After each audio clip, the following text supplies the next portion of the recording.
Buiú, pode entrar. Ah, Isso. Agora ele vai morar aqui com a senhora. O quê? Ah, não faz essa carinha não, que a senhora sabe que é lei. Não receber pelo WhatsApp? É o novo programa social, é o Moradia Social. E o Buiú é o seu novo roommate, vai morar aqui.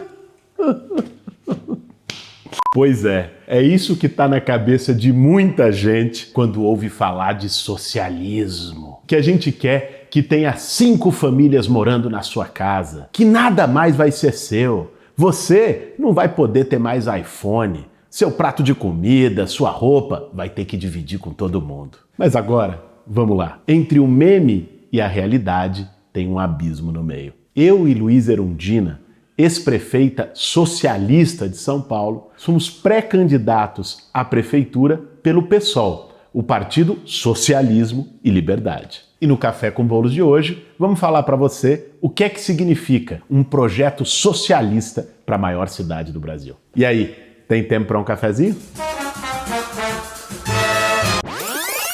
Ah, não. Antes de continuar, aproveita e vai lá no YouTube e se inscreve no nosso canal. É lá que o Café com Bolo sai primeiro, bem quentinho. E você também vai poder acompanhar todos os vídeos da nossa pré-campanha. Para fazer um bom café, meu bem. Desemprego, miséria, gente passando fome e pedindo esmola na rua. Trânsito, poluição e desigualdade. Aluguéis que não param de subir, passagens de ônibus a R$ 4,40 e botijão de gás a R$ 80. Esse é o cenário que vem na cabeça de qualquer um que imagina São Paulo. Mas São Paulo é uma cidade única, o avesso do avesso. Porque és do avesso, do avesso, do avesso, do avesso. É a maior cidade da América Latina, com milhares de povos, culturas e tradições. Cidade construída por milhões de imigrantes, principalmente nordestinos, como a família da minha mãe, que veio da Paraíba. Mas também por imigrantes que vieram de várias partes do mundo, colônia japonesa, alemã, italiana ou como a família do meu pai, que veio do Líbano. São Paulo é a maior e mais rica cidade do Brasil, mas também é a capital da desigualdade. Aqui, para prever o futuro de alguém, é mais fácil saber o CEP do que procurar um vidente. A chance de terminar os estudos, conseguir um bom emprego, sofrer violência policial e ter um futuro digno muda radicalmente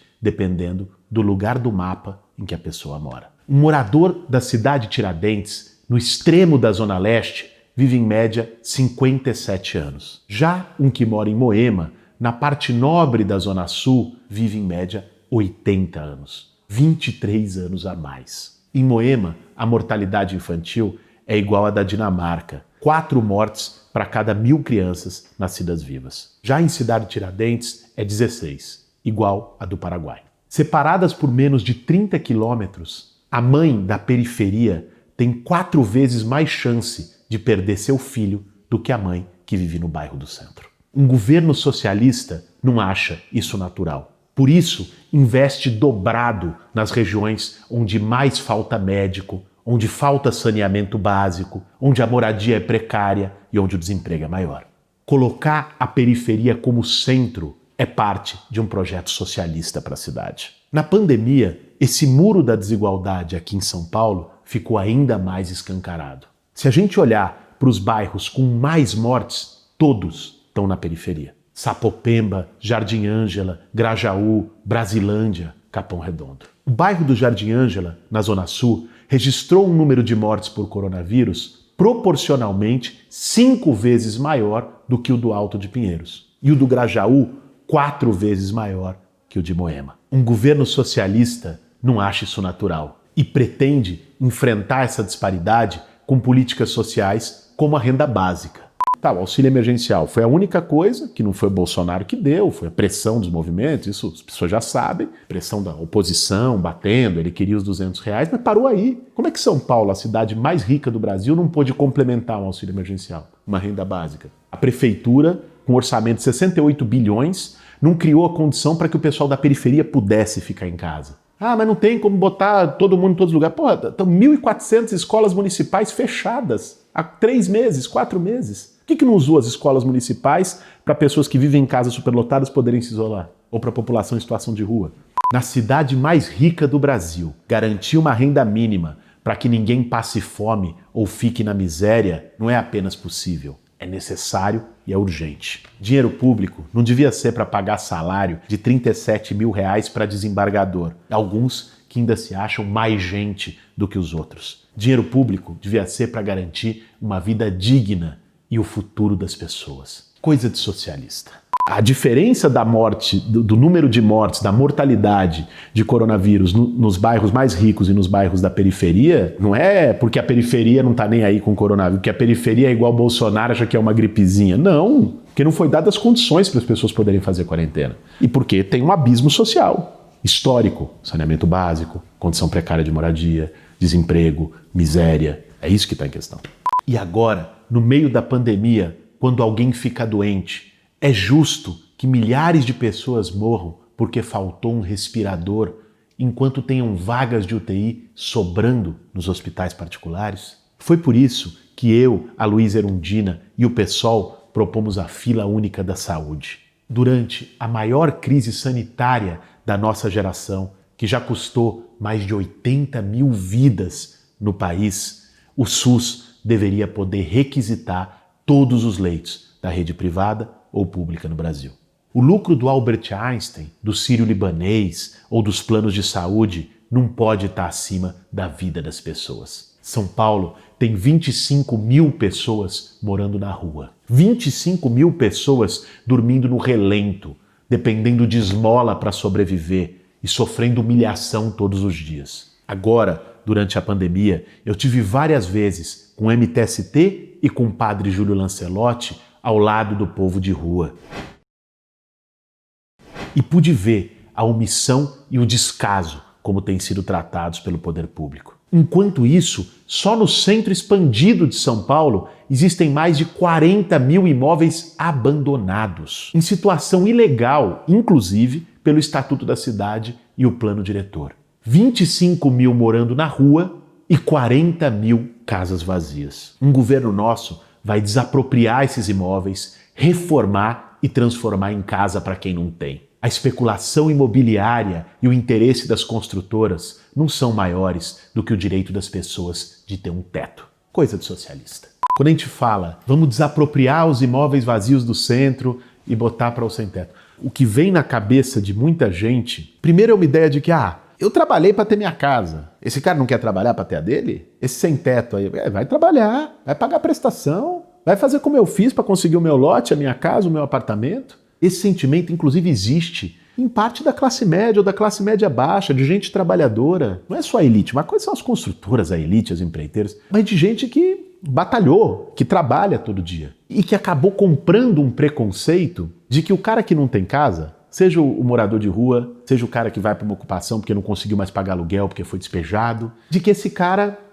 não tá querendo vida fácil. Sabe o que não passa na cabeça das pessoas, Galo? No Brasil, não basta trabalhar para poder viver bem. Não basta trabalhar para poder ter o mínimo. Tem uma história que eu sempre conto, cara, de um senhor, quando eu fui entregar a chave para ele, num conjunto habitacional, modelo que o MTST fez em Santo André, aqui no ABC. 910 apartamentos, apartamento de 56 metros quadrados, varanda, elevador, um negócio bonito, churrasqueira no condomínio, construído com a mão das pessoas, construído com gestão coletiva, as pessoas apontando o dedo, como ia ser, no projeto, mexendo na planta, o povo quer morar lá. Mas quando a gente entregou, o dia da entrega da chave foi emocionante, nunca vou esquecer aquele dia. Teve um senhor, tinha 70 anos de idade, entreguei a chave para ele, ele me abraçou e falou, Guilherme, é a primeira vez que eu tenho uma casa na minha vida. E aí passou, tinha um monte de gente entregando, depois eu fui procurar ele. Ele começou a contar a história dele. Nasceu no Ceará, começou a trabalhar com 12 anos de idade na lavoura, depois veio em Pau de Arara para São Paulo. Trabalhou de tudo que você possa imaginar aqui em São Paulo. Trabalhou de garçom, trabalhou de flanelinha, trabalhou catando latinha, trabalhou de pedreiro, trabalhou de metalúrgico no ABC. Trabalhou de tudo. 70 anos e não conseguiu comprar uma casa. Alguém vai achar que esse cara é vagabundo?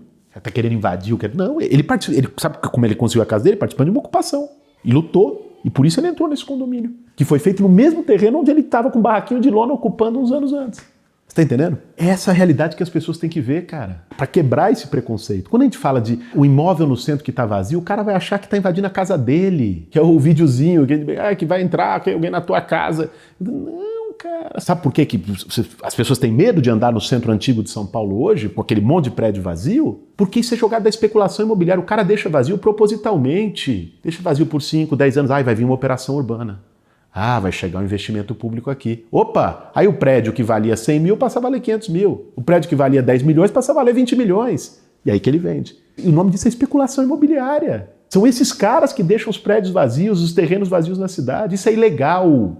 Isso é crime. Que tem uma função social da propriedade, está na Constituição. O Estatuto da Cidade regulamenta, diz que tem que desapropriar, bota um prazo, notifica o proprietário, mete desapropriação, sanção. Sabe por que não acontece? Porque a maior parte de prefeito, vereador, está comprado pelos caras que pagam a campanha eleitoral deles. E é isso que o movimento social faz. Quando a gente fala em desapropriar esses imóveis, é porque não temos rabo preso com eles. Porque não fazemos parte desse clubinho, dessa máfia. E vamos desapropriar. A gente ganha esse negócio, não, vamos desapropriar. E botar povo para morar no centro. Isso vai ser bom não só para o pobre, isso vai ser bom para a cidade, vai levar vida, vai levar diversidade para o centro. Vamos pegar casarão vazio no centro, vamos transformar em centro cultural. Vamos dar vida para a cidade, vamos dar diversidade para a cidade. É isso que a gente quer. A elite fez de São Paulo a cidade do condomínio fechado, do elevador de serviço, do quarto de empregada. Uma cidade separada em duas, divididas por pontes. Como dizia Josué de Castro, metade não come. E a outra metade não dorme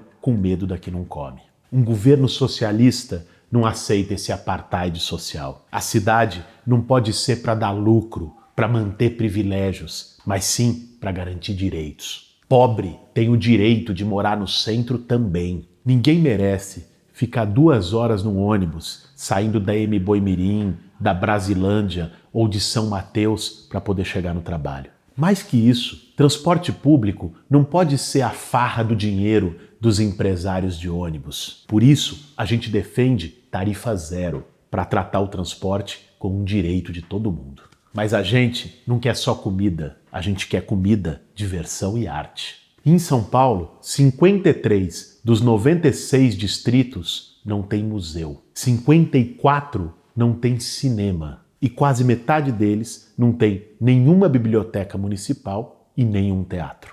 A falta de equipamentos públicos, de cultura, lazer, esporte, é um crime contra o futuro dos jovens. E são esses mesmos jovens, nas periferias, que depois são os principais alvos de uma política de segurança pública que extermina jovens, negros e periféricos. Como diria Mano Brown, o mundo é diferente da ponte para cá. A maior e mais rica cidade do Brasil tem 2 mundos diferentes dentro dela. É esse muro da desigualdade que precisa ser derrubado. Nós estamos falando, de verdade, de revolucionar São Paulo, de virar essa cidade do avesso, de construir um modelo de cidade baseado no direito das pessoas, não no interesse das empreiteiras, de ter, de uma vez por todas, a periferia como centro e de fazer da solidariedade o grande valor da gestão pública. Entre o interesse coletivo e o cada um por si, entre a solidariedade e o individualismo, entre o lucro e a vida, a gente não pensa 2 vezes. Coisa de socialista. São Paulo tem a oportunidade de voltar a sonhar e ter esperança. Existe saída fora da política do ódio de Bolsonaro e do governo elitista dos tucanos. Vamos sonhar juntos com essa cidade radicalmente democrática, com muita diversidade, com a periferia no centro. Uma São Paulo solidária, onde a vida esteja acima do lucro. Isso, sim, é coisa de socialista. Esse foi mais um Café com Bolos. Agora, o meu pai tem uma conta no TikTok. Vai lá seguir ele e aproveita para me seguir. Para fazer um bom café, meu bem.